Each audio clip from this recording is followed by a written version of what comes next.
They were young, vibrant, and full of hope, working in the glow of what they thought was a miracle element. They painted clock dials by day and glowed in the dark by night.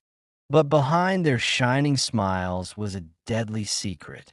They were being slowly poisoned by their own jobs. This is the haunting true story of the Radium Girls, the women who were betrayed by science, abandoned by industry, and ultimately changed labor laws forever. In the early 20th century, radium was considered a wonder element. Discovered by Marie and Pierre Curie, it was believed to have magical properties, curing diseases, glowing beautifully, and even granting energy and youth.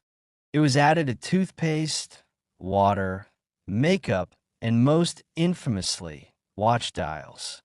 During World War I and the years that followed, radium paint was used to make military watch dials glow in the dark, allowing soldiers to see the time in any condition.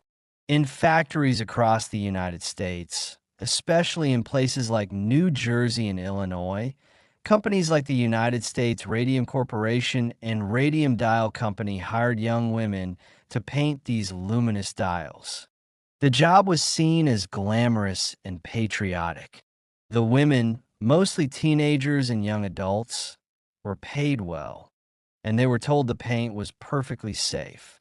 In fact, supervisors instructed the girls to lip point their brushes, shaping the fine tips with their lips to get precise strokes.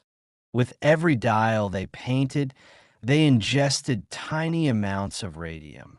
They laughed about how their clothes and skin sparkled in the dark. But soon, the laughter turned to pain. One by one, the girls began to fall ill. Mysterious jaw pain, teeth falling out, bones breaking, and in some cases, their jaws literally rotting away. Doctors were baffled. The companies denied responsibility.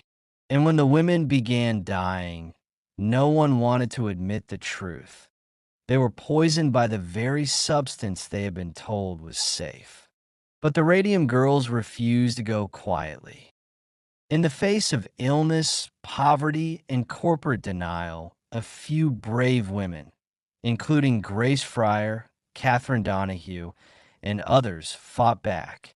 They filed lawsuits, spoke to the press, and demanded justice. Their cases were slow, painful, and often humiliating. The companies used every legal trick to delay, deny, and deflect. In court, the women were often too sick to walk. Catherine Donahue testified from her deathbed, yet their voices were finally heard. In 1938, after years of struggle, the Radium Girls won a legal battle that forced companies to take responsibility for the safety of their workers. Their courage led to landmark labor reforms. It helped establish worker protections, safety standards, and the right of employees to sue companies for occupational illnesses.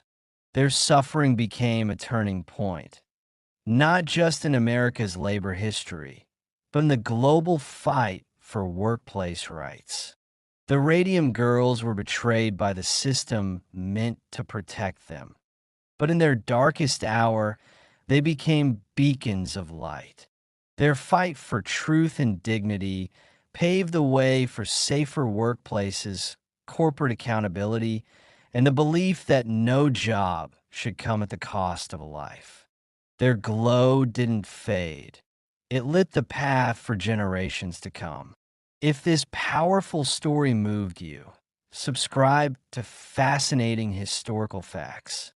We bring you the forgotten stories, the unsung heroes, and the truths that shaped our world, one revelation at a time.